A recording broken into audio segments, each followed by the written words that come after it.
right, everyone. Welcome to a very, very special edition of Wrestling with the Future. I'm your host, Psychic Anita Mangelo, joined, as I always am every week, by the smartest man in the room, the happy haberdasher, Dan the Man Sebastiano.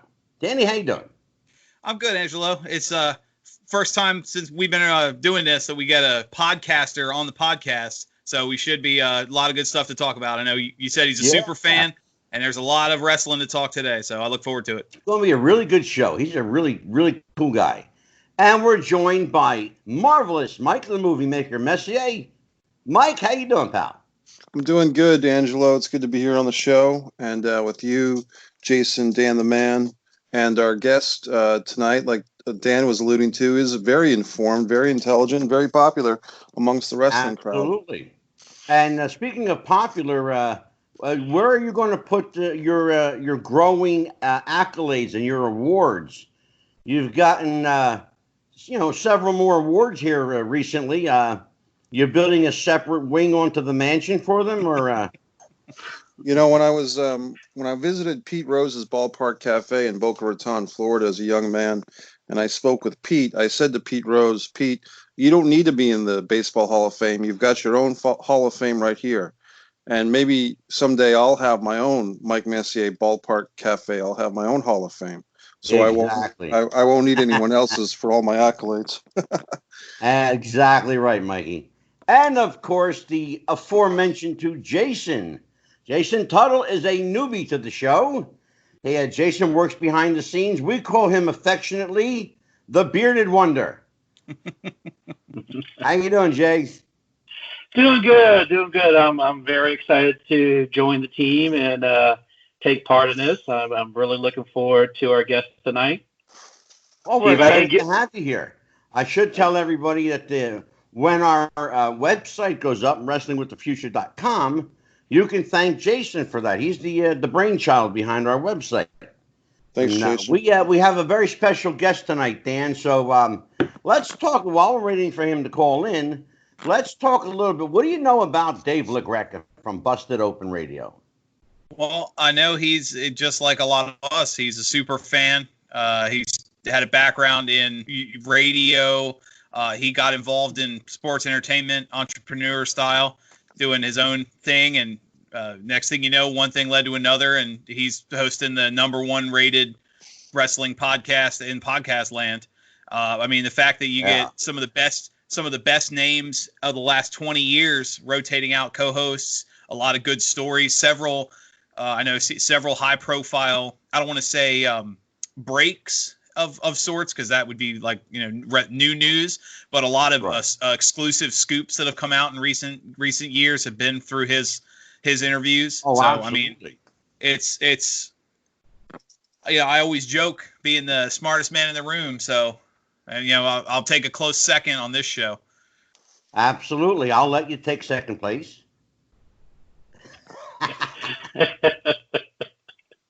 Angelo. No, but you're absolutely right. And, it doesn't hurt, by the way, that Busted Open Radio has kind of a relationship with all of the major companies now. Right. So certainly WWE, by virtue of the fact that Dave's rotating co-hosts are Bully Ray, Tommy Dreamer, and, of course, the world's strongest man, Mark Henry. That doesn't hurt. Of course, Tommy Dreamer now with Impact Wrestling, formerly ECW, formerly WWF, WWE. Of course, Bully Ray, know him as part of the Dudley Boys, Team 3D. And, of course, as I mentioned, Mark Henry, that goes without saying, a 3-champion athlete in 3 different sports, the strongest man in the world.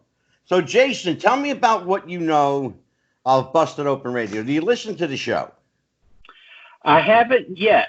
Like I said, I'm fairly new to this world, so I'm looking forward to asking Dave any new questions, how I could succeed in podcasting. I'd like to pick his brain on what's the answer good. to that's very simple, Jason. Just listen to Papa Bear. Yeah. I'll teach you everything you need to know. No need to go outside the family, young son. Okay. Yeah, it looks like he's... Dan, how was it David Carradine used to say? Sit wise, grasshopper? Is that what he said? Yeah. David Carradine? Yeah. Yeah, what was that show? Yeah, Kung Fu or Kung something. Fu. Kung Fu, yeah. David Carradine. Sit wise, grasshopper. That's funny. So, Mike Messier, I know that you know quite a little bit about Dave Lagreca and, of course, the podcast. Well, so yeah. when did you first become aware of Busted Open Radio, Mike?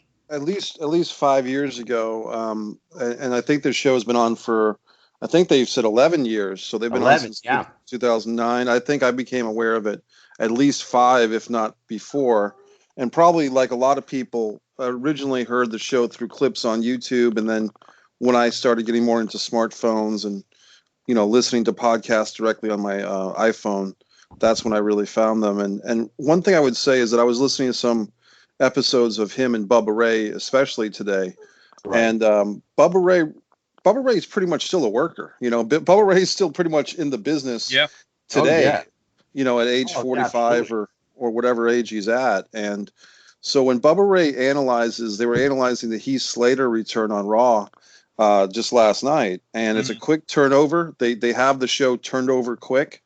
And what I like about Dave's style is that he's coming at it from the informed fan perspective, but he's allowing the worker, in this case Bubba Ray, to give that expert opinion. So you kind of have your, was it Howard Cosell and when he had his co-host like John Madden or whatever, Pat Summerall, whatever combination, when you have the expert analysis like Dave, Frank Gifford, it brings a real sense of balance to it. I think it's important too. Mikey hit it on the head. 11 years. I mean, Busted Open Radio was a big podcast that was successful and be well received back when probably 3/4 of America didn't even know what a podcast was. In the era of self radio. I mean, you had, and I think too, he also managed to do something well, to expand on what Mikey said with bringing the workers in and getting the inside scoop. Is Busted Open Radio filled the void that Dave Meltzer left when he soured on a lot of the big promotions. That's a really interesting point. Really interesting point, Dan. I'd like you to, as you say, expand on that and tell fans exactly what we're talking about.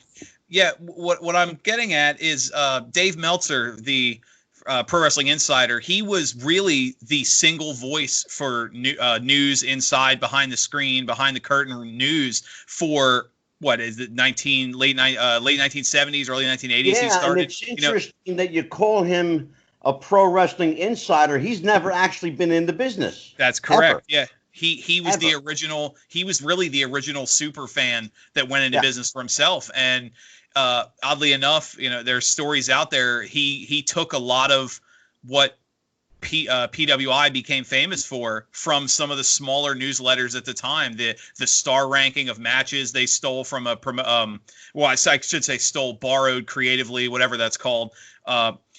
From a small newsletter in Louisville. He took some of the reviews from the old newsletter that Cornette did back in the 80s, and he kind of was the it. If you wanted backstage news in the era before the internet and before the magazines were still all kayfabe, really he was it. And at some point no disrespect to his fan base, my opinion on Dave Meltzer is pretty well known.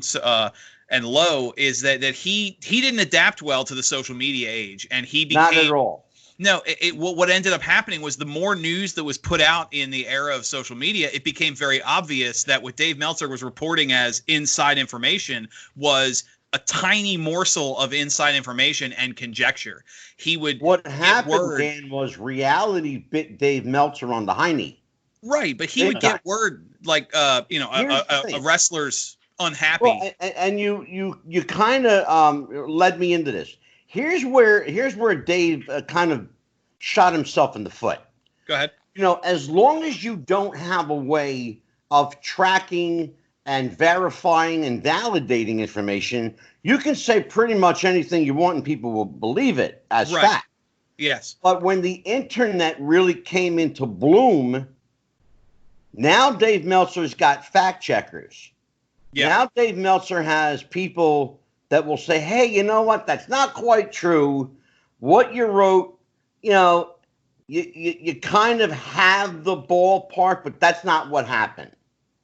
You got the gist of it, but you don't have the juice of it. Right. And I'm sorry, go ahead. And it really hurt him, and it's hurting him badly.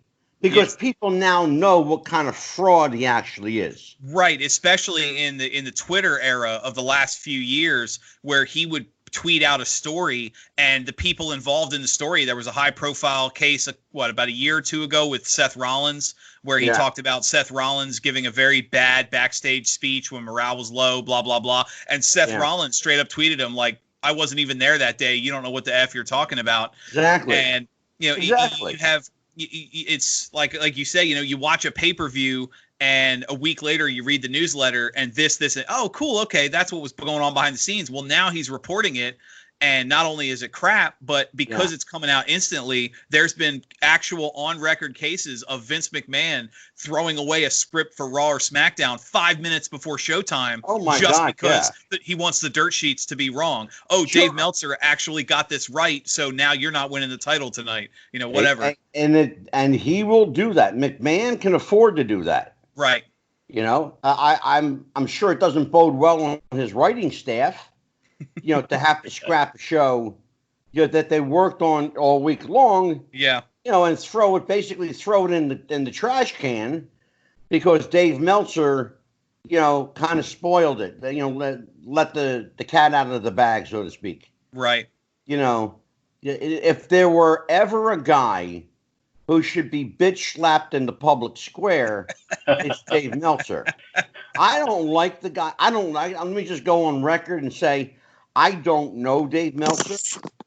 I don't know if he's a nice guy or a prick. It doesn't make any difference to me. What he's doing is ostensibly offensive to me. Yeah. Because he's taking authority for that which he has no authority. And he's writing knowledgeable pieces that he has no knowledge to substantiate. Exactly. That was the point I was making, is he'll get, like you said, he'll get a morsel of something. You know, he gets word that somebody's unhappy backstage, and then he writes an entire piece on Seth Rollins or Sasha Banks or somebody, and 90% of his article is just conjecture or assumption, and he ends up being totally wrong time and time again. Like you said, now he's got the fact checkers, including the wrestlers and behind the scenes people themselves. Absolutely. Jason, chime in on this. I was going to say he's Bruce Pritchard's #1 fan. Our guest is here. Speaking of people, the show has a low opinion of. Our guest is here. Just talking about you. Hello, sir. Hello. How are you, Dave? How are you? I'm good, man. How you doing? We are absolutely wonderful. We were just kind of talking about one of your favorite people, Dave Meltzer, as a matter of fact. I'm a fan. I mean, I don't know if the rest of the show shares that, but I've always read Dave's stuff, even back in the day when he used to have the facts. So yeah, exactly. Well, let me tell everybody who I have here. And I've been trying, and I'll tell you the story after I introduce him. But I've been trying to get this guy for a while. Dave Lagreca is the enigmatic, entertaining, very passionate, and sometimes controversial host of Busted Open Radio podcast, heard each and every day, daily from 9 a.m. to noon on SiriusXM Radio, Fight Nation Channel 156. He is our very special guest on tonight's epic episode of Wrestling with the Future. Dave, welcome to the show. Hi, how are you guys, man? It's a pleasure to be on. Thank you. Well, I want to tell you something right off Jump Street over here. And I want you to hear this from me, from the horse's mouth. Were it not for Busted Open, there would be no Wrestling with the Future podcast. And I'm going to tell you why. Okay. I am 61 years old. I'm a few years older than you. But I heard you give a a dissertation one day, kind of a passionate pep rally over the airwaves about doing whatever you want to do, and it's never too late. And I thought to myself, you know what, damn it, it's not getting any younger. You know, I'm 60 years old. So a friend of mine, a late friend of mine, who my first co-host, Jeff the Ref Robinson, and I, we started this podcast basically because people said we couldn't. So you are, my friend, responsible for my 2 million downloads. Thank you very much. Well, I appreciate that. You know, thank you so much. That honestly means a lot to me.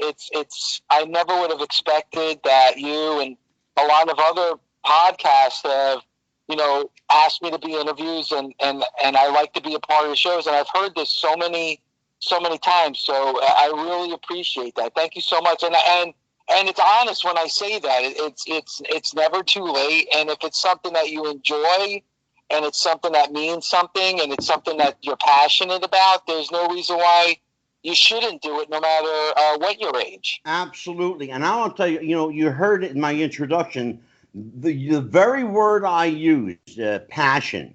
You are a guy. Oh, God bless you. First of all, you know, you're Italian, so God bless you anyway. But I have to tell you, when you get behind a cause and you know that you're right, I don't care how big, tough, or strong Bully Ray or Mark Henry are, you are going to fight your point, you're going to argue your point, and most of the times you're going to come out right. Well, I mean, I don't even know if it's about right or wrong. It's more about that this is my opinion, and I'm going to use the opportunity to voice my opinion. You know, case in point would be just recently the Great American Bash. Like, you know, listen, you know, I'm not faulting anyone. I'm not saying that you shouldn't watch it and enjoy it. But I just thought calling it the Great American Bash, doing it last minute just to go up against Cody Rhodes was, for me, something that I was really passionate about, because when I think of the Great American Bash, I think of Dusty Rhodes. Absolutely.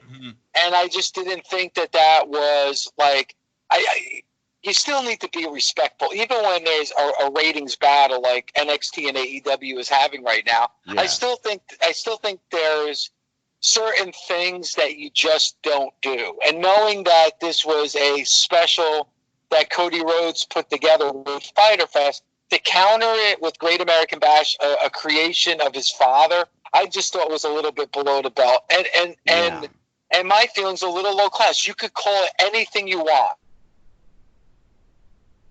You have the decade, so why are you bringing it out now? And I just thought like, especially with NXT, and NXT is completely a different brand than Raw or SmackDown. Again, it's my opinion. I'm not faulting anyone for having another opinion. I just thought, just because you have the power doesn't mean you have the right to do it. And yeah. I just wanted to voice my opinion, because I know I absolutely agree with you. And it bothers me that Vince McMahon does things just because he can. And that's what I mean. Just because you have the power and you own it doesn't mean you have the right to do it. And I just think, you know, when you think of the Great American Bash, you think of Dusty Rhodes. Dusty Rhodes, hands down, you're absolutely right. Yeah, absolutely right. And I just think that like, to go and use that to throw it in his son's face, I just thought that was not the proper thing to do. And sometimes you have to think of the proper thing to do. Yeah. Right. You know, in wrestling, there's something we call doing the honors, and I don't think that WWE did the honors. My opinion, for whatever it's worth. I don't think they did the honors. And I agree with you. And I'm not going to call like the WWE like the evil empire, like a lot of people say that, because they do think they do things right. You know, there are certain things like documentaries on the network. You know, they could have thrown away all the old footage of the territories, and they chose not to do that. I'm glad that we have a place where we can find those things and watch those things. True. It's important. It's part of history. So there's a lot of things that I tip my cap to when it comes to the WWE. So no question about it. Yeah, and I think they've done a really good job of having a tribute to the past.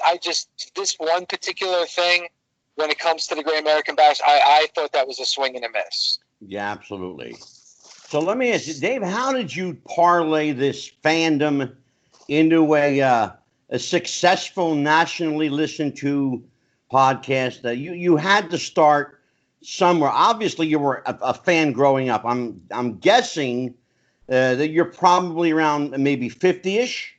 I'm going to turn 49 next week, so I'm almost at 50. Okay, so you're 49. So you grew up then probably at the tail end of Vince Sr., right? Yeah, I started watching wrestling, right around 10 years old. So it was right around that time, like you said, just at the tail end of Vince McMahon Sr. And I've said this before on Busted Open, even though I live in New Jersey, born and raised in New Jersey, I've stayed in New Jersey my entire life. The first wrestling that I was exposed to was Georgia Championship Wrestling on TBS. Yeah. I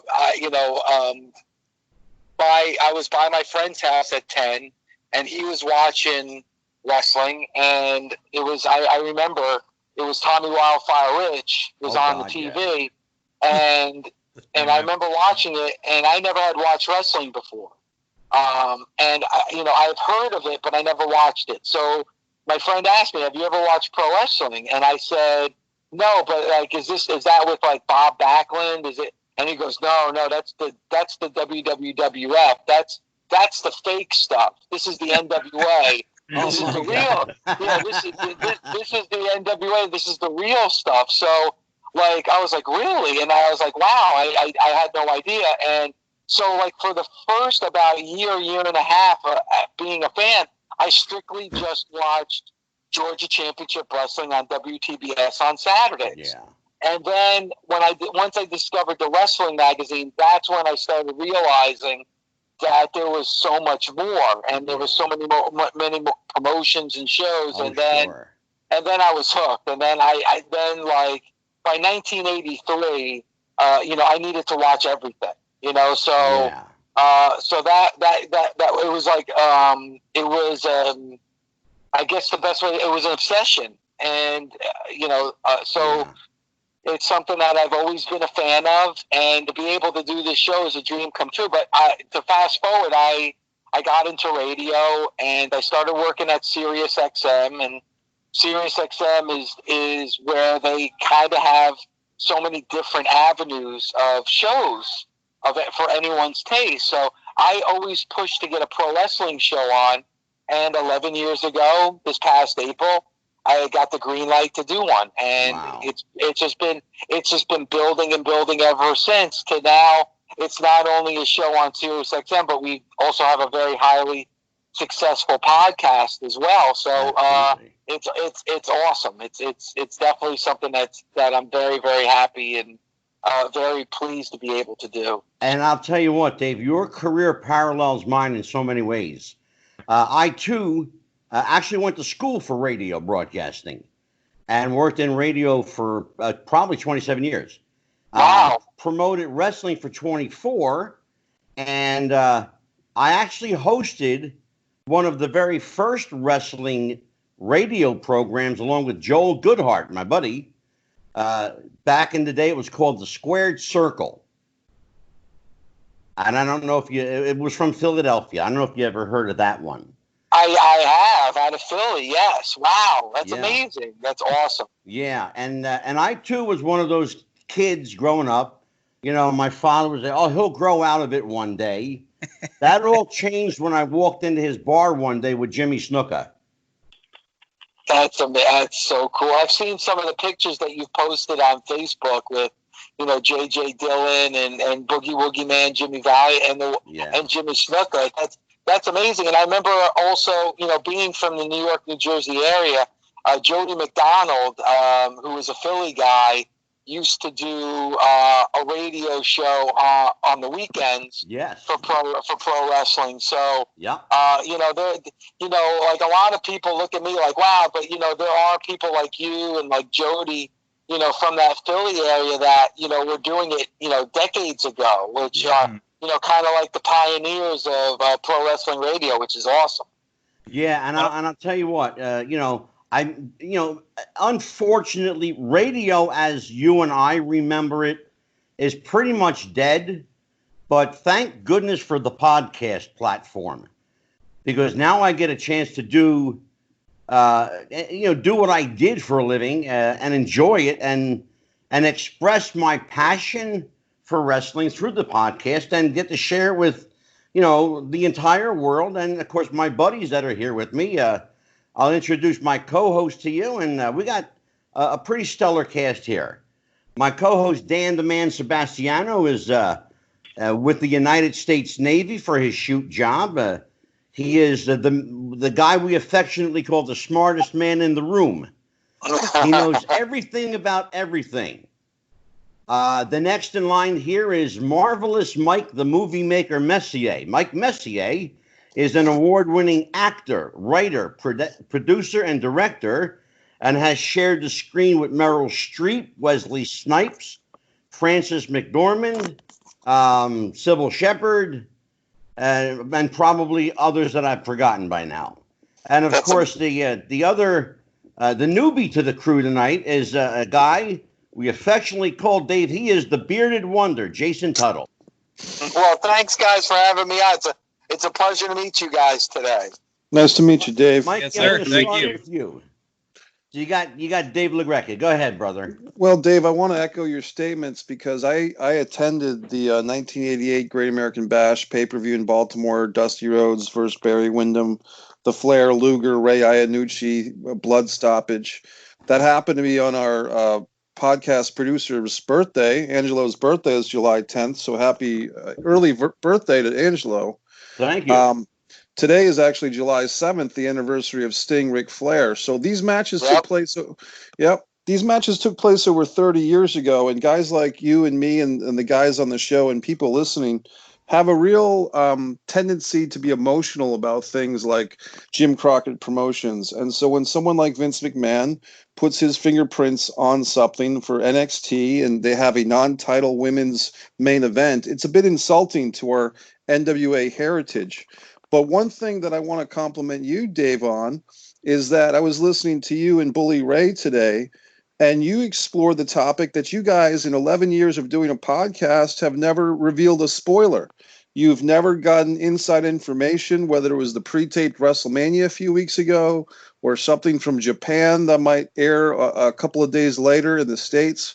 Apparently, you guys have an ethical value that you don't want to ruin the wrestling broadcast for either the promoters or the fans that might be listening to your show. And I want to give you a compliment on that. And maybe you can explore the reasoning behind you're a spoiler-free show, if I heard you correctly. No, we are. And, this show's been on the air for 11 years now. So, right now I work with Bully Ray and Tommy Dreamer and Mark Henry, and they're great to work with. But when we first started the show, it was myself and Doug Mortman, and, he works at SiriusXM with me, and we were just two fans. So, when we first started the show, it was just two fans that would talk wrestling. And, we decided early on, we could have went two ways. We could have made this like a dirt sheet radio where we would just talk about rumors and spoilers and then, or we could just show an appreciation to pro wrestling. So we decided early on that we weren't going to unveil spoilers. We weren't going to make it that type of a show. And a lot of people said that the show wouldn't make it because right now the wrestling fan only cares about behind the curtain, only cares about the rumors and the spoilers. And I never thought that was true. I really did feel that this show could not only survive but thrive just being passionate and being fans. And yeah. I think we've proven that true now that we've been on the air for 11 years because we don't do it. We don't do spoilers. Even just recently, and again, I'm not going to spoil it, but a member of the NXT roster put on their Instagram page the winner of the champion versus champion that's going to take place tomorrow night. They did it over the weekend. Right. And, even when we spoke about that on Monday and saying that somebody had spoiled it on social media, we still did not mention who the victor was and who won the match, because that's something, even though in social media and even though it's out there, I refuse to spoil it for the fans, because I know for myself, if I know the end of a play or if I know the end of the movie, why am I now going to watch the movie? Why would I watch the play? There's no reason to. And I want this business to survive. I want this business to flourish. Absolutely. And as long as there's people that spoil it for everyone else, you're hurting the business. Like, it pisses me off. All these, like, dirt sheet writers that say, oh, I'm a journalist and this is news. That's a bunch of bull. It's professional wrestling. It's predetermined. You're just spoiling it for everybody else if you're going out there and you're exposing the business like that. And I think that's a major problem in our community, especially right now in 2020. Oh God, sure, absolutely. Well, that leads me into a question: how do you stay? And my guys will tell you there's two words that I harp on almost every single show: emotional investment. How do you stay emotionally invested in a product that's clearly not what it can be? There are times it is. Like, you just kind of have to understand that, just like every other sport, NFL, the hockey, NBA, like, they're not what they were 20, 25, 30 years ago. They're just not. Now, you could either say, you throw your hands up and say, oh, it was so much better back then than it is now, or you're just going to have to kind of evolve with the times and understand what's going on. It is different. It is completely different in a lot of ways. Yeah. But I kind of just have to look at it with a fresh mindset and understand that everything is always changing and evolving. And I think if you do that, then a lot of those things would be much clearer, and you can get that emotional investment. Plus, there's a lot of things that are going on right now that is very, very old school. Like the Orton Edge feud had a very old school feel to it. Impact Wrestling, to me, has some old school feel to it. Exactly. NWA Power, when that was running, had an old school feel to it. So you kind of got to pick it and not overly criticize, and I think you can find that emotional investment. Dave, are guys like me dinosaurs that are just disgruntled that we want our wrestling back the way we knew it? Or am I just an old fart that's not willing to go forward? Well, I mean, I think there's a way to be both. The simple answer would be no. No, you're not. You appreciate what you grew up on. It's the same thing with music. If the music you grew up on is not the same music that you hear on the radio today. Yeah, right. Doesn't make you a boomer, as they say, or an old man. It's just that you appreciated the music you grew up on. But I also think you have to realize that it is different and appreciate what's going on now. Like, Jim Cornette, there's a lot of things that Jim Cornette says that I completely agree with. But there's some things that I disagree with. Sure. Not everything is crap. Not everything is bad. Not everything is, terrible. And there are some good things that are going on right now. You just kind of have to sift through the stuff that isn't good, and it's difficult to do. It's difficult to do.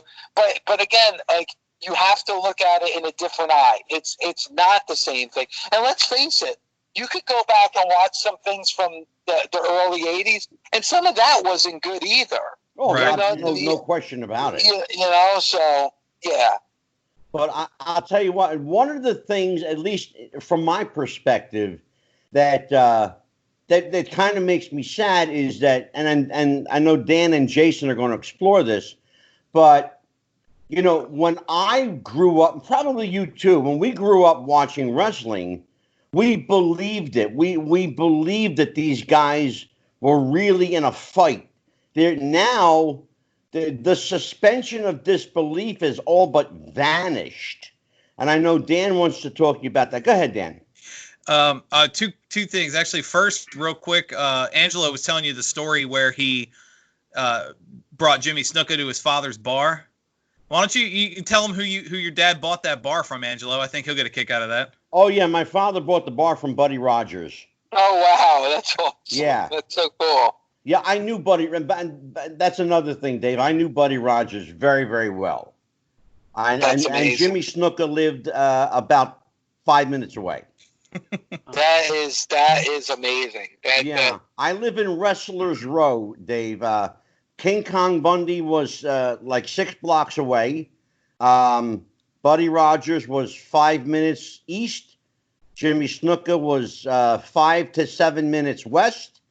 King Kong Bundy was literally like walking distance. And Tom Brandy, of course, is 20 minutes over the bridge. Where do you guys do the show? Are you guys in the same location? Are you in different areas? We're in different locations. Right? I'm in just outside of Cherry Hill, New Jersey. Okay, all right. That's I'm in Jersey too. I'm about 35 minutes from you. And Dan, of course, Dan and Jason are in Norfolk, Virginia. Awesome. And Mike Messier, who is from Virginia, is actually in Atlantic Beach, Florida. Yep. Wow. I'm pretty close to AEW here, like 15 minutes away from Daly's place, and right outside of Jacksonville. Yeah. Oh, awesome! That's so cool. Yeah, that's great.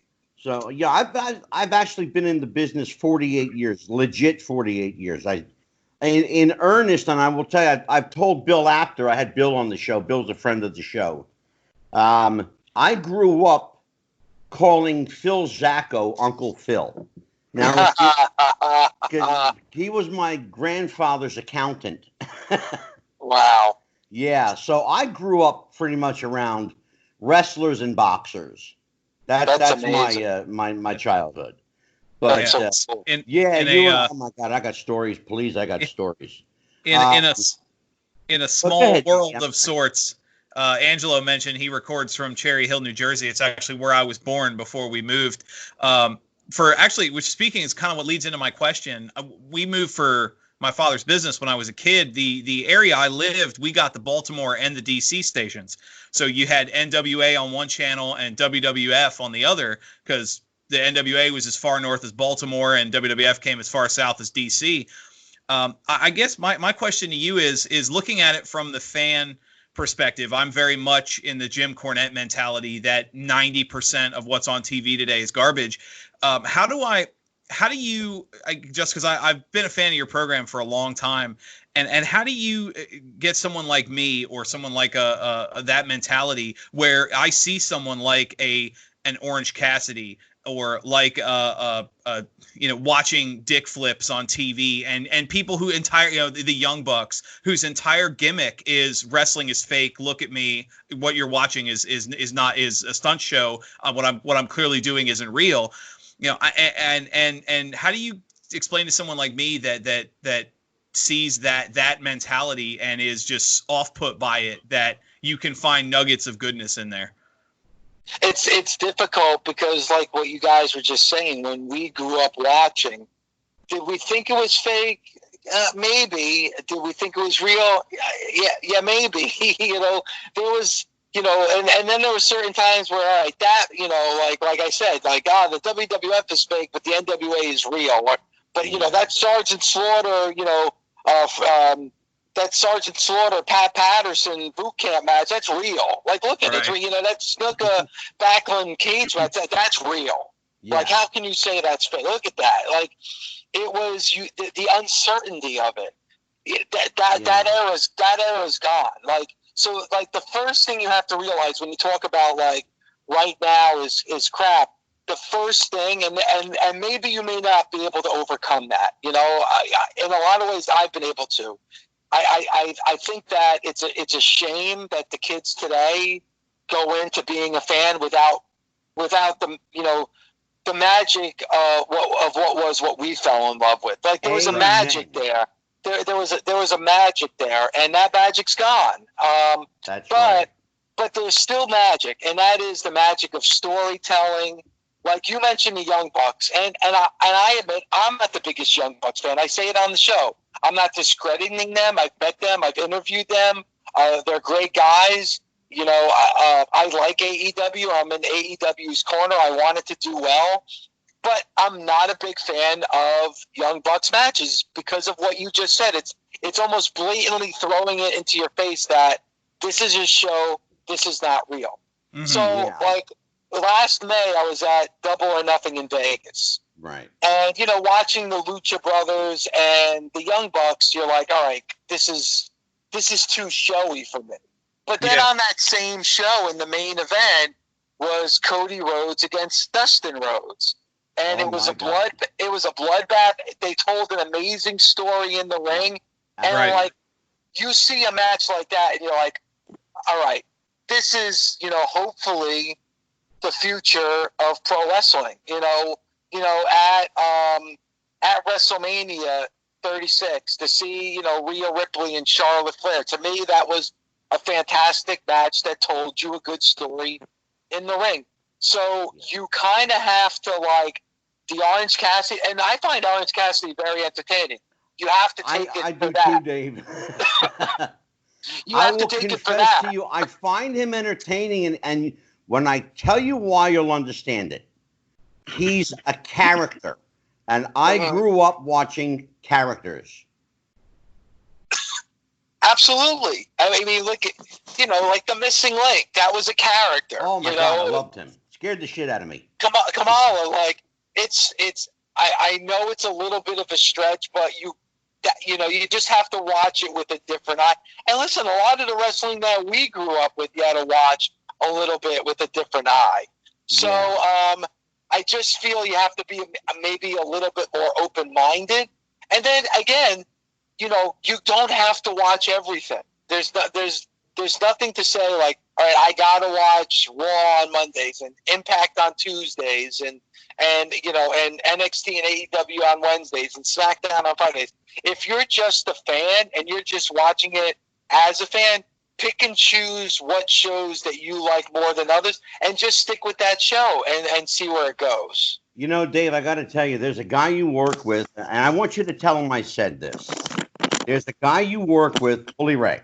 Mm-hmm. And I've never met Bully Ray. And I knew a lot of the guys at ECW. In fact, I had New Jack stay at my house for 2 days. But Bully Ray, I want you to tell him that I said he is the modern day Eddie Graham. I want you to tell him that, and I'm going to tell you why I'm saying this. Okay. When I hear Bully walk through a match that he's seen the night before, he explains it in believable, realistic terms. He understands the storytelling, but more importantly, he understands what Eddie Graham was brilliant at, and that is something he too is brilliant at. The art of ring psychology. And I talk about psychology being a lost art form on this show all the time. Mm-hmm. And one of the reasons I listen to your show every day, and I do listen every day, is to hear what Bully's going to say next and how he will dissect something. And I can say the same thing for Tommy Dreamer and Mark Henry and to you. You guys do a great job of dissecting without tearing apart, and there is a difference. Yeah, I think it's improving. I think it's like, Bully always says it like, and it might be a curse where he'll just watch a match and be like, boy, if they would have just done this, or listening to a promo and saying, boy, if you would have just said that. And I think that, like, yeah, you're right. It's not being critical. It's not tearing it down. It's constructive criticism, just like doing something a little bit better. And I think it's a gift that Bully has. And you mentioned about, like, I think two words is believability is the biggest thing. I think in no matter what era you work in, I think it goes back to what we were saying before. Believability is key. It's got to be believable. If it's not believable, you're going to lose me. Yeah. And then the other thing is it's got to be logical. It's got to make logical sense. Yes. Because absolutely. if it doesn't make logical sense, then you're going to lose me too. I think, you know, if it's not logical and it's not believable, then it's not credible. And then once you don't have that, if you don't have that, then you're not going to get the passionate. You're not going to get people that are going to get passionate about what you're doing, and you're not going to get people that are going to continue to want to watch. And I think more than anything is Monday nights, a lot of times, it's not believable, it's not logical, and it's not even creative a lot of times. So that's actually a subject matter we're going to talk about at length in a couple of minutes. But I want to give Jason a chance to ask his question, Dave, if that's okay. Sure, of course. Go ahead, Jason. Again, thanks, Dave, for coming on tonight. You're talking about believability. What's your opinions on the recent cinematic matches that WWE has had? Matt Hardy has done his back when he was in Impact. So what are your thoughts on those? I've never been a real big fan of them up until lately, just because of what's going on right now, and because of the pandemic, they've had to find different avenues to present their product, because, you know, in empty venues, it really doesn't come across as good as it should. Wholeheartedly agree. Yeah, so like if you gave me the Boneyard match a year ago, I wouldn't have been a fan. But because of the environment that we're living in right now, I honestly don't mind it, because to me, throw it at the wall and see if it sticks. Like I think more than ever, you know, shows and organizations need to be a little bit more creative, because the old way of doing things right now isn't going to work, unfortunately. Yeah, and you know what? It's funny. You mentioned a couple things there, the Boneyard match. I'll be honest with you, Dave. I never heard of a Boneyard match until this year. They didn't want to say graveyard match because of so many people I had no idea where they were going to go with this. I guess where it really comes down to is, necessity is the mother of invention. They've got to find, as you said, interesting and creative ways to keep people tuned in. What I like about AEW, and I'd love to have your take on this, I like the fact that at least AEW is using the wrestlers in the back out front as kind of like their audience, if you will. I like that. It adds a little bit of noise to the venue. You know, granted they're largely empty venues, but it adds some element of, people. I'll put it that way. So what do you think of that? Where is your head on that subject? I think personally, like, they have done the best job of any other show. Like, there's times I'm watching it that I forget that there really is not a big crowd. From the camera work to the interaction, to just the way they have it set up. I think AEW has dominated. I think the WWE, the way they've done it, and I know they're doing it at the Performance Center, and I kind of tip the cap to them that they're doing it in the Performance Center, because they're trying to keep their staff as safe as possible. It just doesn't come off well at all. I think of any of the shows, AEW does the best job with the way they presented their roster being in the audience. Well, I'll tell you what, when AEW introduced that Double or Nothing pay-per-view, and I saw that Cody Dustin match, I thought to myself, yes, my wrestling is back.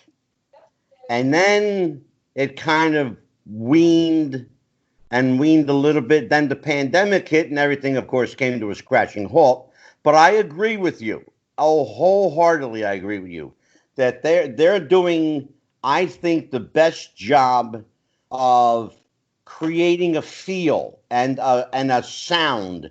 And it's important that it's not only a visual. See, wrestling is not only a visual medium, it's an audible medium. You've got to be able to hear a crowd to respond to it. We had, on a few shows back, we had Magnum TA on the show with us. And I asked him about today's wrestling, trying to sell to an audience that isn't there. And he flat out said, I couldn't do it. I can't do it. How are these guys doing it? Are they doing it effectively? I'll be honest with you, Dave. I really don't watch enough WWE to know what they're doing right or wrong, for that matter. But when you watch, what are they doing that speaks to you as a fan that says, yeah, I can invest myself in this? Well, I mean, you talked about the interview with Magnum TA and how he said that he wouldn't be able to do what they're doing right now and perform or wrestle in front of no audience. Yeah. I mean, if I would actually say to him, I would disagree with that, because I think he would be able to. When Magnum TA would be on TBS, on World Championship Wrestling, and they were doing it from the TBS studios, like there would be 25 people in attendance. Was he doing it for those 25 people, or is he doing it for the millions of people that were watching it on TV? When he was doing an interview with David Crockett and Tony Schiavone, was he talking to those 25 people in that room, or was he talking to the camera to connect with the millions of people that were watching at home? Well, yeah, that's a really good point. I think it would be the latter. I think he would. I think he was looking into the camera and talking to the people who were at home, not the 25 people that were in the TBS studios. Yeah. On Busted Open, we recently talked to Edge, and then today we talked to The Miz. Right. And both of them said the same thing. They said, at first it was tough, but then you learn that you're working to the camera and that you're working to the audience at home. So maybe you're not getting that instant gratification of a reaction from the audience, but that's not the audience. Even when you're doing a Monday Night Raw and you're performing in front of 15,000 people, yeah, you're still performing to the 3 million people who are watching at home. So I think the cream rises to the top, and I think no matter what, a Dusty Rhodes, a Ric Flair, a Magnum TA, and Nikita Koloff, no matter who you throw out there from that golden age of wrestling era, they would be able to do it now because they did it before. Yeah. Now, all right, so not every show is in the Superdome, or not every show is in the Mid-South Coliseum or the Greensboro Coliseum where it's a sold-out crowd. Yeah. But, sure. We grew up on studio wrestling. So when they were wrestling in the studio, they were wrestling to the camera. Yeah, well, I think that's the same thing now. I absolutely grew up on studio wrestling, and in fact, when JJ was here, we actually talked about that particular studio. I worked in that studio, and you'll appreciate this, Dave. It was actually the Mike Douglas Show studio. Oh, really? I never knew that. It was the NBC affiliate in Philadelphia. At the time, it was called KYW Television, Channel 3, and they did studio wrestling from what became the Mike Douglas Show studio. I worked there. I was a stagehand. Yeah. That's amazing. Great story. I'll tell you what, and JJ remembered that when we had him on the show.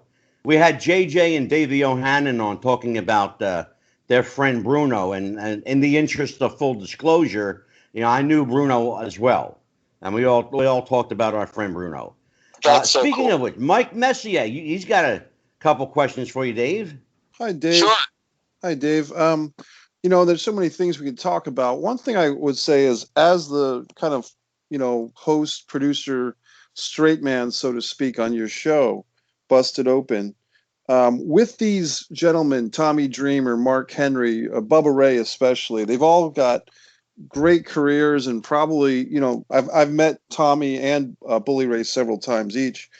Do you find that ego gets involved? I'm not saying that those guys in particular have ego issues, but wrestlers, by their very nature, are larger than life characters. They put a high premium on their own value to entertain people. Sometimes when they're watching matches and they might be saying, hey, I could have done that better, or put me into the ring at WrestleMania and I could make this thing work. How do you balance the egos as kind of the Walter Cronkite of the team? Like, you're kind of the guy keeping these things going forward without soaking in these larger than life egos like these guys can have. Let me go on record in saying that Dave Lagreca is the Captain Lou Albano of podcasting. He's the guiding light. Often imitated, never duplicated. Well, thank you. I appreciate that. That's awesome. But it's not as difficult as you think, because, like you mentioned, the Walter Cronkite. Like, I've never fancied myself like a journalist or anything like that. So my job is, I'm the fan. So I'm not changing my point of view by being on the microphone. What you hear from me is always going to be the fans' point of view. So, Bully, Tommy, Mark, they're the professionals. I've never stepped into a ring. I've never had a pro wrestling match. I've never walked into a pro wrestling locker room. I've never done those things. So the way I wouldn't say placate to the ego, because I don't really think they have the inflated egos when they're on the microphone, because they're new to this medium. Yeah. If I walked into their world, then they would have to guide me. This is kind of my world. I'm a 20-plus year veteran of broadcasting, so they kind of got to follow my lead in a way. But at the same time, I have reverence to them and respect for them, because they are the professional. So I'm the fan. So, I'll ask my questions as a fan, and I'll give my opinions as a fan. Now, that may clash with them, but, you can't tell me right or wrong. I can't tell them right or wrong, because they're the Hall of Famers. They're the professionals. They're the wrestlers. So I can't tell them they're wrong, but they can't tell me I'm wrong, because my opinion is that of the fan. So we don't butt heads as many times as you think we would, because they can't tell me I'm wrong and I can't tell them they're wrong. Yeah. So there is that mutual kind of respect, but right. I never try. I know my place. I know my role. And at the same place, they know their place and they know their role. So I think it's an interesting dynamic, and I think that's why it works. Yeah. There's not a lot of screaming. There's not a lot of yelling. There's not a lot of "you're wrong," because you can't tell me I'm wrong, because I'm telling you how I feel as a fan. Well, along those lines, Mikey, I'm going to give you another question, but I just want to follow up on something you asked, Mike, if I may. Can I? What? Okay, thank you. Dave, the one person of the three Hall of Famers you got there, of course, Mark, Bully, and Tommy. Of the three, the one who seems to get most joy out of busting your chops is naturally Bully Ray. And how much of that is just Bully being Bully? How much of that is just Bully being Bully? Or does he just to get a rise out of you? I know. I think that's his personality. I don't think that he's playing a character, or that I think that is how he really is, how he really feels, and what gives him joy. I think that he loves doing that, and that's why he does it. I don't think he's playing, there's no, when we go to commercial breaks, hey, Dave, I was just busting your chops there. I hope, ha-ha. I really do feel that you're getting the real Bully Ray. It's the same thing with Tommy and Mark. They're not pretending to be something. That's who they really are. Mark is very funny. Mark is very joyful. Mark loves having a good time. He loves to laugh, and I think that shows on the air. Tommy, even though he's the innovator of violence and he's a legend. He's a fan. He is a fan first. Absolutely. Bully is that professional. He is that wrestler. He is. I was just curious. He is that alpha type of personality. But what you get on the air is who they really are. There's no faking it, so to speak. Yeah. Go ahead, Mikey. I guess my next thought, Dave, is a little multi-tiered, but these days as a wrestling, when I was a kid, probably when you were a kid, we were watching wrestling and we wanted to be Ric Flair. We wanted to be Lex Luger or Hulk Hogan. We wanted to be one of the boys. I wanted to be Bruno. Angela wanted to be Bruno. But my point is that I think fans these days, they want to be Triple H, Vince McMahon, or Cody. I mean, I think that the fans' viewing of wrestling with the internet, with the Meltzer dirt sheets, with even what we're doing here on this podcast, to me, I could be wrong. I don't think there's any fans left that aren't smart fans to some extent. I think when people there isn't. Yeah, there isn't. I mean, it's impossible to be, what we were growing up. It's impossible because my daughter who enjoys wrestling, well, she has access to the internet. She has access to social media. So, she knows there's no secrets anymore. When our source of information was the magazines. Well, the magazines didn't tell you what you weren't supposed to know. They didn't peel back the curtain. They were in on the act. They were kayfabe. The aftermath. Yeah, they were involved, and it's funny because even me, there's certain terminology that I won't use. Like I still want that boundary. I don't want to know everything. But I think you're right. I think the fan now, they do. They want to be the booker. They want to be the owner. Yeah. They don't want to be the wrestler.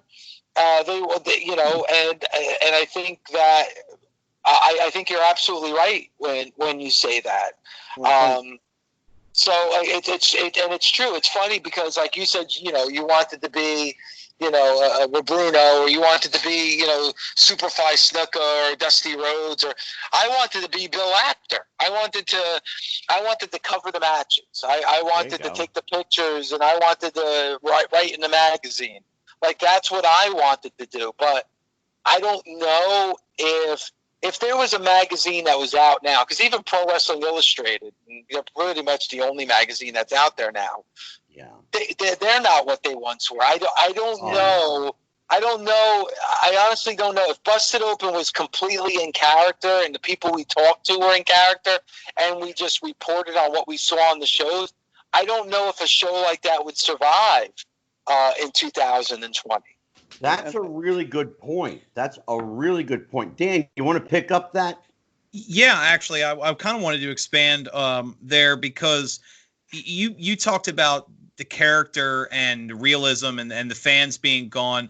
I think one of the better examples in recent memory is what NWA was doing with the Power Show, where they had, for example, the build up with Tim Storm's title rematch, where they ran an entire documentary series where he talked about contracts and they peeled back the curtain, and it was scripted. It was, here's what I've been doing, blah, blah, blah. But then when it came time to the show, the announcers hyped it up like it was real. The wrestlers talked like it was real. And I think that they were able to get that emotion. And it was the same emotion I had watching the Rock and Roll Express win the tag titles again, even though it was, the build up to it was, you guys got one more contract, you fossils, and then they get in the ring and the announcers talk about it like it's a real fight and the wrestlers act like it's a real fight. I think you have this narrative of there's no smart fans left and the internet's killed everything, but the shows can still pretend. Yes, kayfabe is gone, that genie's not getting back in the bottle, but you don't have to have the announcers during the match talk about some other item or hype Sprite or whatever, where everybody involved is, this is scripted, this is crap. You can still present it, you can still pretend, and I think the NWA proved that worked. So I was wondering what your thoughts are on the fact that even though kayfabe is gone, that doesn't necessarily mean that wrestling has to abandon it altogether. I totally agree, and I think the best example is the one that you just mentioned, and that's NWA Power. That was my favorite show. I mean, that was the show I got the most joy out of because of all the things that you just said, and it goes back to, like we talked about, logic and things making sense. It's also just like, knowing that your audience, wants to enjoy this. Right. They like, we use the word magic. Like, don't insult your viewers' intelligence. I think a lot of time, probably like the WWE is probably the best example to use. A lot of times they insult my intelligence as a wrestling fan. Yeah. Yes. You don't have to tell me everything. I don't need to know. I can figure it out for myself. Exactly. And I think like the best examples that they have is like on the network with the documentaries that they have and things like that. I wish that was more like what they presented on their actual shows. And I think you're right. I think everybody wants to believe. Again, believability is key. And I think that's a lost art in pro wrestling right now. And I think that's why a lot of fans from our generation gravitated towards NWA Power, because it did seem real. And I think the more real it seems, the better it's going to be.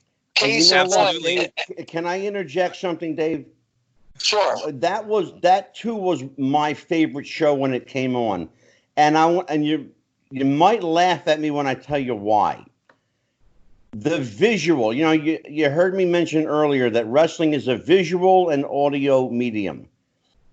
The visual of that studio with the flags draped around and the small audience reminded me, it took me back in time to when I was younger and remembered that studio. And Gordon Soley, and Bob Caudle, and people like that. It took me back in time, and it was very reminiscent of a time when, to use the expression, when wrestling was real. Well, I mean, and I think it was Mike that brought up the point, and I'm sorry because I don't see you guys, so if it wasn't Mike, I apologize. But he, the great thing about NWA Power, and of course it starts with what you just said, the comfortable feel of that old school studio with the podium and, the small audience and the flags draped. I mean, all those things, spot on. It brought you back to a place that you were comfortable with, and it brought you back to your childhood. Yeah. And seeing the Rock and Roll Express, brings you back to your childhood. Mm-hmm. But what they were able to do is introduce new characters that you fell in love with. Like, right. I thought they were able to bring in, like, a Cowboy James Storm and an Eli Drake.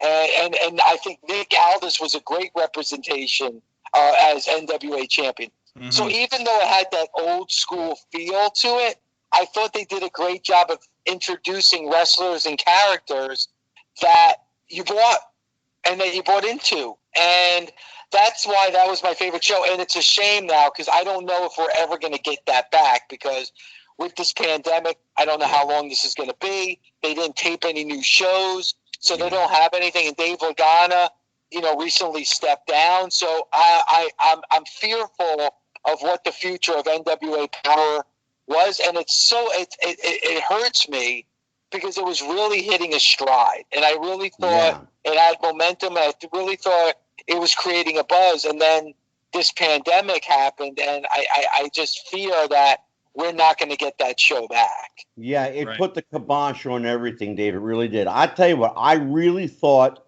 that they were making some headway in gaining an audience.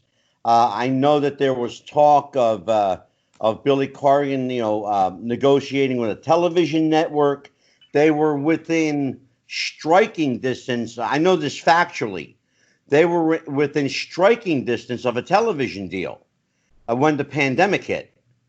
And it put everything to a screeching halt. I mean, everything got squashed. But, you're talking about the Rock and Roll Express, being reminiscent of your childhood. It was reminiscent of my living room because they stayed with me for 3 days and drove me freaking nuts. I love Ricky and Robert. They're fucking crazy guys. That's awesome. That's awesome. They really they're not, I love those guys. I really, really do. Jason, the Bearded Wonder, you're up, brother. So, if we ever get back to a normal time, where do you see these promotions go? I mean, how do they recover from this pandemic? Good question. I mean, yeah, and unfortunately, I don't know if there's an answer, because I think the biggest thing is, when and will it ever be back to where it was 5 months ago? Where it was in January. Will we ever get to that point again? And when? And how long will it take to get there? I think that's a big question when you look at anything that's happening in our world right now. Yeah. Let's just say they find the vaccination, and or if this pandemic, or if COVID just kind of blows away and dries off and it disappears. I think crowds and viewers will come back, and I think it could go back. But how long is this going to be? And are people going to start tuning out? And are people, because it is tough to watch. So yeah. It's hard to answer that question, because it all depends on how long this is going to take. If it takes another 6 months, I think everything will be fine and it can get back to normal. But if we're talking a year, 2 years, anything past that, I really don't know, because I don't know how many of these shows and organizations can survive in the current climate that we're in right now.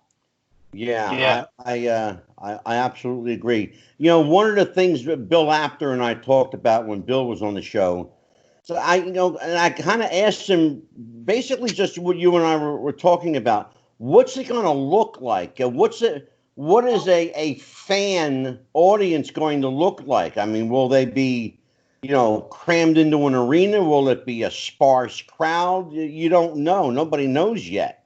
Will we ever get an arena crowd again? Who the hell knows? Will we ever get a WrestleMania where there's 80,000 fans in a stadium like we were supposed to have in April? Right. 1 minute we're making plans to doing our show out in Tampa, at WrestleMania. Next thing you know, who knows if we'll ever be able to have that opportunity again. I know. So, but again, and kind of have this conversation go full circle. When you said, how can I get into wrestling now in 2020? Well, I talked about it evolves. You have to adapt. Yeah. And I think right now we've kind of gone back to 40 years ago with studio wrestling.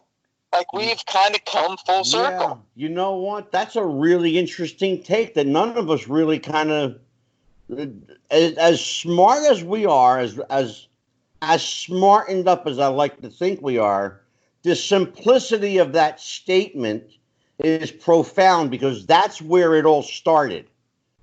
It all started in small studios.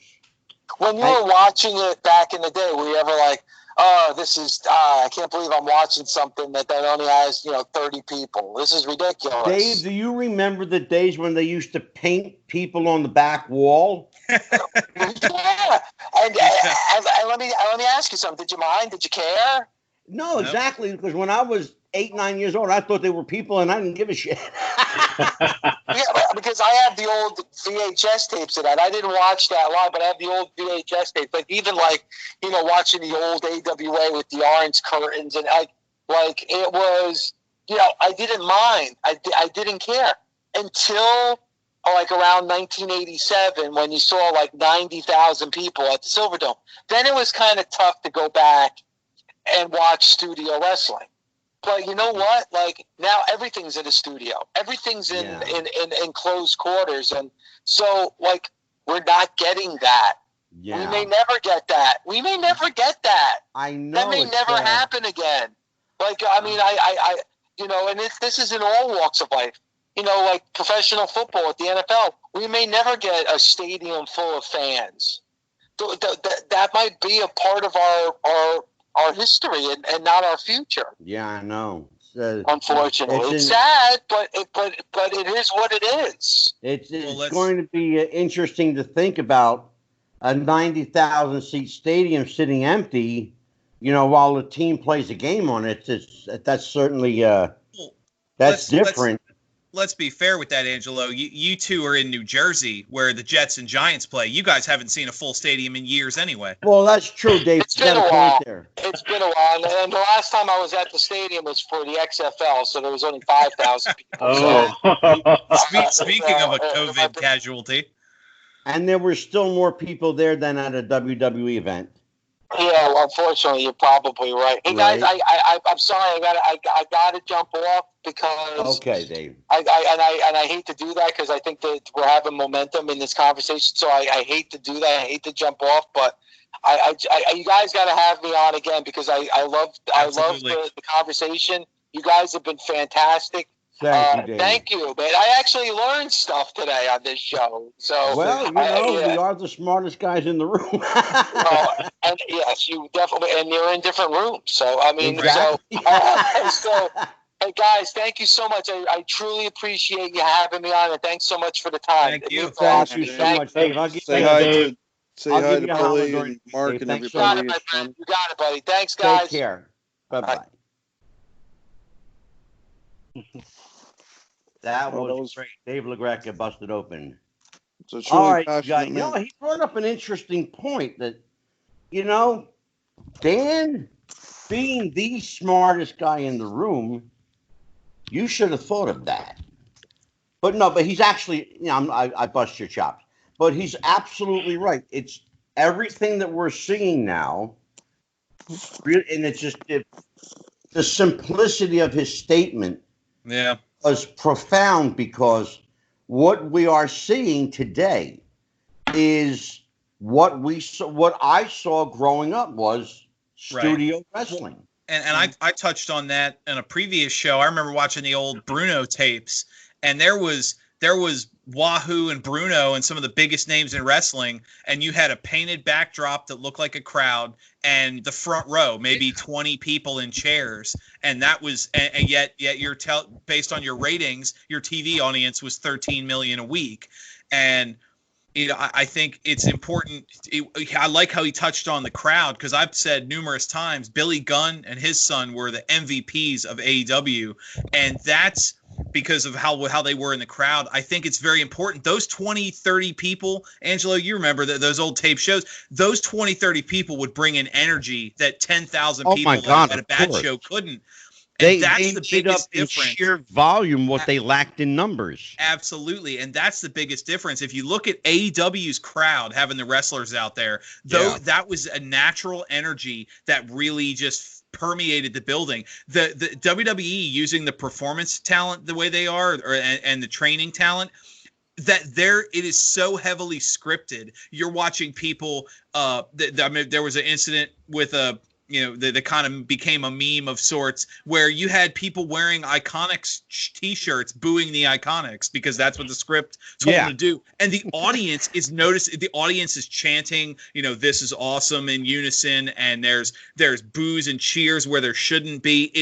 It's almost like there's somebody off screen, the old movies, holding up the applause card. Somebody, you know what? Stop right there, because Dan, honest to God, I heard someone say that today. Today, as a matter of fact. Yeah. They made the comparison that WWE had, and I quote, extras. Yeah. Okay. It's like whereas AEW had the boys in the back. Right. It's like a sitcom audience. They're laughing and cheering when they're told to, and it creates. Well, if they're going to do that, Dan, they may as well just put a laugh track in. Exactly. And the audience, when the audience feels fake, I'm even less invested in the crappy product than I was when the audience at least felt real. Absolutely. Jason, jump in here. Your thoughts. Well, I'm just surprised that someone as big as WWE is falling behind. They should have been, the forefront of getting people in the back to come out front, and they just seem to be playing catch up.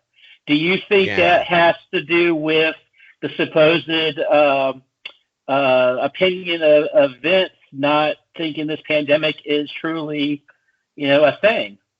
Well, is it that, Jason, or is it Vince being out of touch with what's going on in his own, largely in his own company?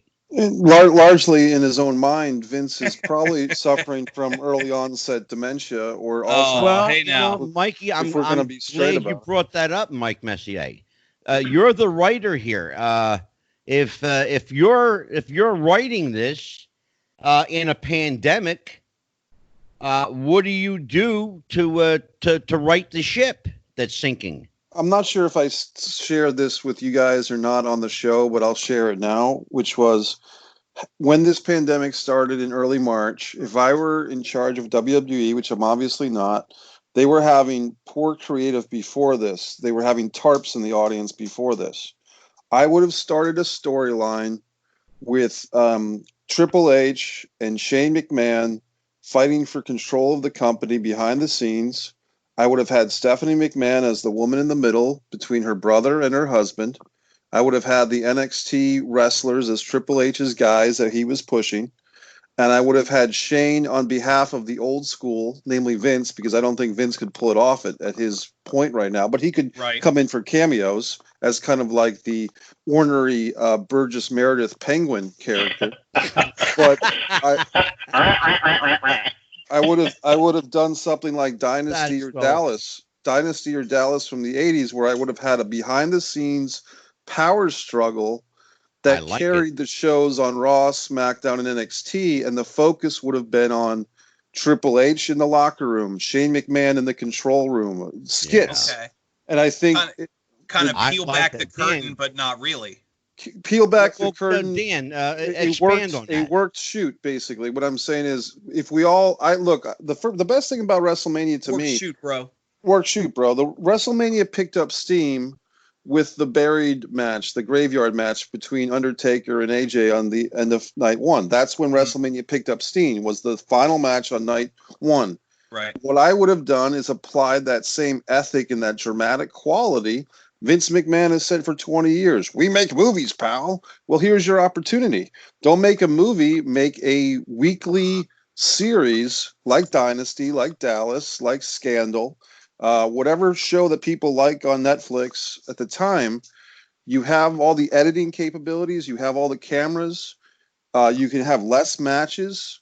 You have beautiful women. You have Alexa Bliss could be worked into this. Liv Morgan, all the ingredients for a scripted program. If I were the writer, which I should have been all along for WWE, then you would have seen this come together.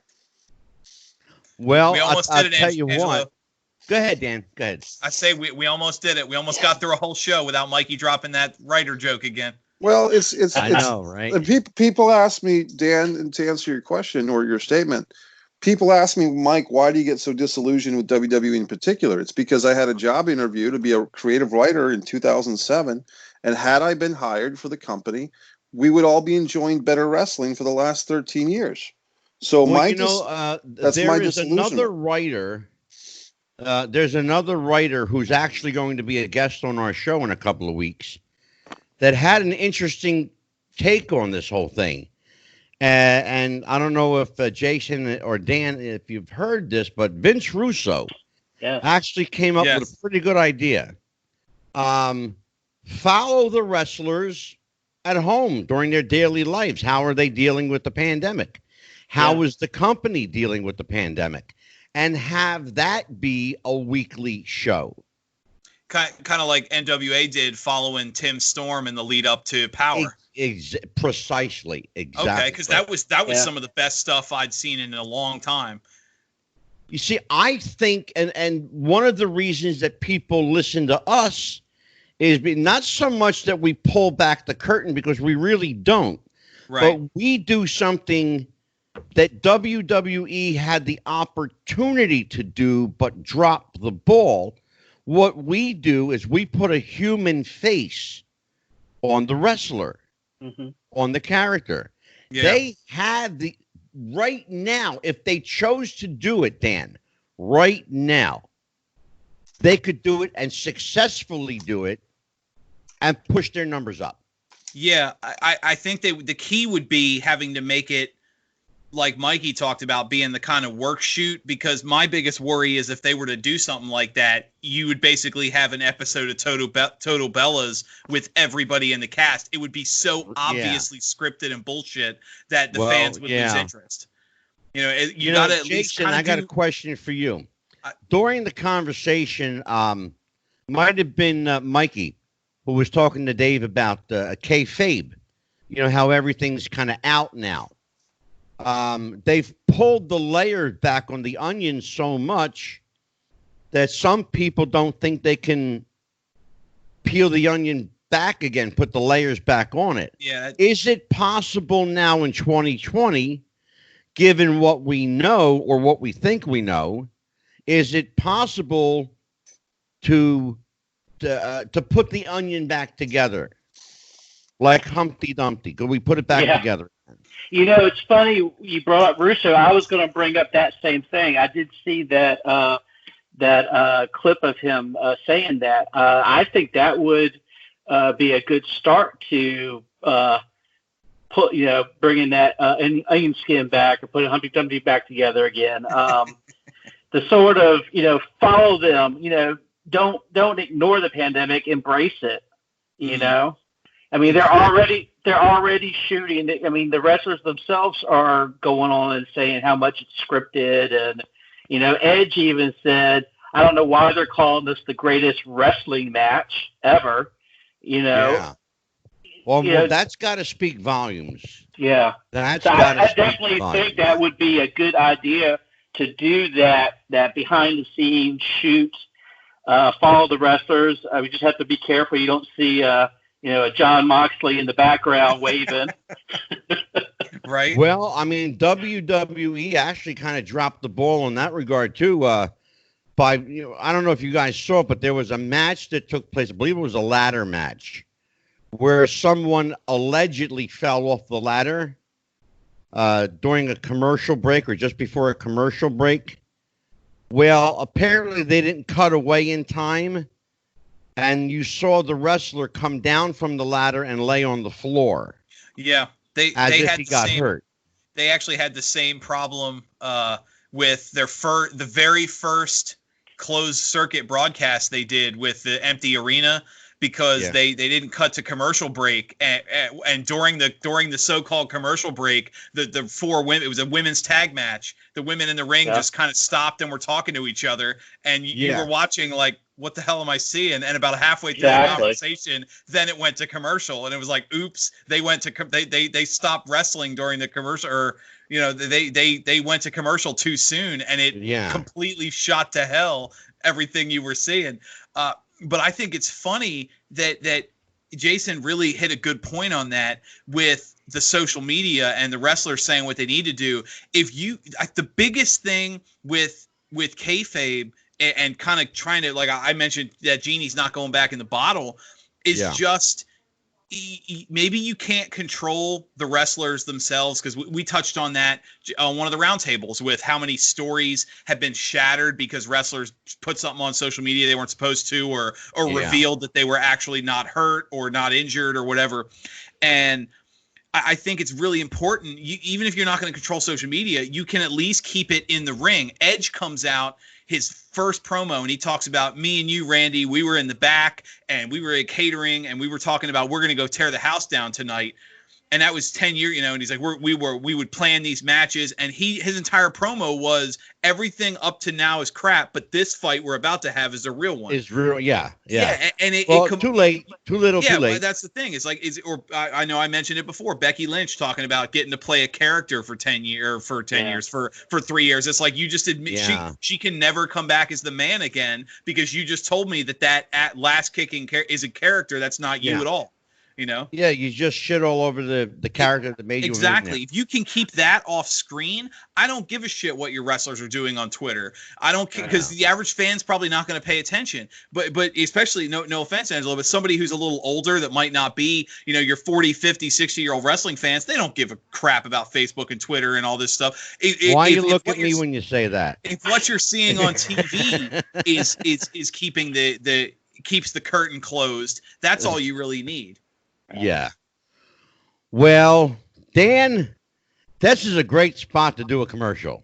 It really is. I think we were cutting it a little close today. So, speaking of cutting it close, we do have a good sponsor for the show, our friends at Manscaped, manscaped.com, for all your man grooming needs. Currently, they're running a special on the Manscaped 3.0, including a pair of Manscaped underwear, a free leather travel bag, and man spray. I'll let you guys use your imagination on what that's for.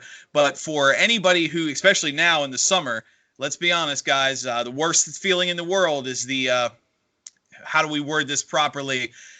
How hot the deck can get if the bushes aren't trimmed. You know what I mean? And you can have your picnics, but in order for the neighbors to appreciate your deck, you got to get that shrubbery out of the way. So, for our friends at Manscaped.com, all the Manscaped needs, enter promo code WrestlingFuture for 20% off your order and free shipping. So Manscaped.com, promo code WrestlingFuture for all your man trimming needs. Fabulous. Fantastic. Jason, what's coming up for Jason Tuttle, the Bearded Wonder? Well, we got another segment coming up. I'm working on Cut a Promo. So be on the lookout for that. And I understand there's going to be an interesting co-host with you. Yes, Rico Constantine is going to be working with me. I'm looking forward to doing this with him. So it's going to be interesting. It's going to be fun. He's going to be cutting a lot of promos. See if I can cut some back. So be on the lookout. And Mike Messier, award-winning Mike Messier. Yeah, I just won my first Best Actor award. I've won so many screenplay and directing awards, Angelo, that I know. Like I said, where's your award? Another wing onto the mansion. that one hasn't been Mike, made yet. Where are you putting all these awards at? Well, like I said, I've got some. Is the guy at the coffee shop holding on to them for you? But this was a very nice award from Alternative Film Festival out of Canada for The Never Was, which is on the Wrestling with the Future YouTube page. The Wrestling with the Future YouTube page now has a nice new banner. Our friend Nikita. Very nice. Thank you. Yes, you're welcome. Nikita Breznikov with his nice blackjack mulligan versus Andre the Giant photograph. And I did credit Nikita for that photo that he took in Madison Square Garden back in 1982. Yes. But I did want to mention that I did a video today of remembering that Sting Ric Flair Great American 1990 Great American Bash video. So I have a video remembering that pay-per-view. And I will be doing a couple of videos this month about the 89 Bash, Flair Funk, the 88 Bash, Luger Flair. Mikey, will those videos be available on Wrestling with the Future? Yes, Wrestling with the Future YouTube page. We'll have all those videos. We'll be doing some more life lessons as well. And MikeMessier.com. And Dan, how about you? What's going on with us, brother? Well, we've got plenty of good shows coming up. We talked about some of the guests you've mentioned. You got Vince Russo at the end of the month with our friend the Sage of Quay coming back to talk about the wondrous conspiracy of the duplicate Paul McCartney, something that a lot of people can appreciate.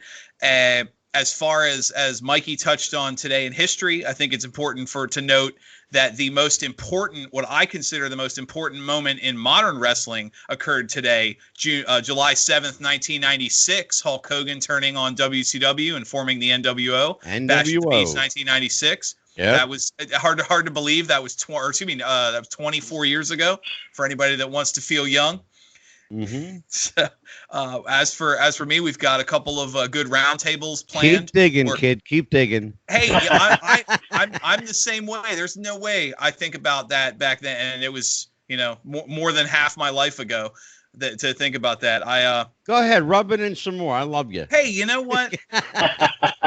you got to enjoy it while you can. You realize I have a birthday coming up Friday, right? I do, yeah. But think about how many of our fans, because we do have a good chunk of fans under the age of 30 that weren't alive to even see that. Really, and to us, it's a moment that really defined the modern era of Vince Russo. The Attitude Era wouldn't have existed without it. And I think it's very important to if we're going to shine light on history, that was a big moment too. As far as the show, like I said, we got a couple of good roundtables coming up. We're in the works for a really big one. I'm negotiating now with some local medical professionals as well as some former WWE talent. We want to do a roundtable talking about CTE. Beautiful. We had a pretty exclusive for if any of our fans missed it, a very exclusive moment on the last show we did where the widow of the late great Jimmy Snuka mentioned that the media's reporting was incorrect, that his death was she attributed his death to CTE and not stomach cancer. So we really want to touch on that because and I'm glad you pointed that out, Dan, because this is the only podcast that set the record straight. Superfly Snuka did not pass from stomach cancer.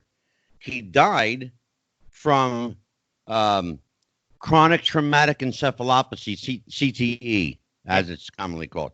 And that is from his wife directly. And even before Carol told us, Jimmy's best friend, Phil LaRusso, told us. So we had that information before any other wrestling podcast. That's correct. The two people, the one who was with him in the room when he passed, and the one who he was in communication with the most in his final days, both set the record on that. Yep. And that's something we're going to dive into. We got a lot of good shows coming up, both roundtables, Wrestling with the Future. Jason mentioned the cut of promos. We're expanding constantly. Mikey's putting up some good films. As far as our presence, obviously, we're on YouTube, we're on Facebook. We also have a closed group on a private group on Facebook, Wrestling with the Future podcast. We're on Twitter, Wrestling Future. That's no G, Wrestling Future. Mm-hmm. And we all have our own pages. I can be found on Twitter at @theman_WWTF. And right now, I've just asked the fans, don't forget to like, share, subscribe, buy the T-shirt. We still doing the 3T special, Angelo? Yes, 3 large T-shirts for $20. There you go. So, like I said, don't forget to like, share, subscribe, buy the T-shirt. We'll show you the shirt. There you go. It's a good-looking shirt. Yes, it is. By the way, Mike Messi, I got a 3X coming your way. Well, I appreciate that. And, real quick, guys. It took me a while to get the big boys in. Got yours coming out. Got Jason's went out. Be getting that very shortly, Jay. Looking forward to wearing it. Thank you. For me, you can find me on Twitter at Psychic Angelo. If you're interested in that, of course, as Dan said, at Wrestling Future, no G, at Wrestling Future on Twitter. We also have a brand new Instagram account. It's at Wrestling with the Future on Instagram. You'll see short video clips, photos. You'll see our guest lineup. We're going to be adding to that periodically as new guests arrive. We do have a show. We actually, you guys at home don't know this yet, but you're about to find out. We had a meeting Sunday night, me and the boys. We are having a special look at Back to the Territories. And for that show, confirmed are Cowboy Scott Casey, Davey O'Hannon, and my buddy Jack Victory. It's a hell of a lineup. If anyone knew the territory we're going to take a look back at the territories. A look back at when wrestlers traveled far and wide to make a living across the country. Before corporate wrestling became involved, before television and cable were so widespread, a look at the territory system from the guys who ran the roads. Well, Jack Victory went from world class, UWF, ECW, WCW. I mean, Jack Victory pretty much wrestled in every territory there was. He covered some miles, brother. The money and the miles. Yes, sir. Just the stories that they have. Oh, my God. Please. And that's what we're all about, Jason. We're all about the stories here. Yes, sir. Keeping those, what Dan and I consider ourselves archivists. We are archiving these stories for posterity. Yep, and that's why. Like, where else are you going to find Judy Martin and Joyce Grable reunited on the same show? Yeah, where are you going to find Princess Victoria and Judy Martin and Casey Carlisle and Jennifer Lynn Lopez talking about, oh my God, you think that men wrestling is bad? The whole world of women's wrestling, that's like a subculture all unto itself. Indeed. Take a listen to those shows. I'll tell you what, drink. When I got into the backstage parts of sports entertainment, I had a syndicated wrestling column, and I was a wrestling historian, and a lot of it was the historical look at things, and then the modern take. And I'll tell you, you learn more history in 10 minutes talking to somebody who's lived it than 100 books. And that's the part of the appeal of this show is the human side of history that we put on everything. Absolutely. Well, and of course, you covered our Facebook pages, our group, and all that stuff. Yes, sir. Okay, good. I just want to make sure.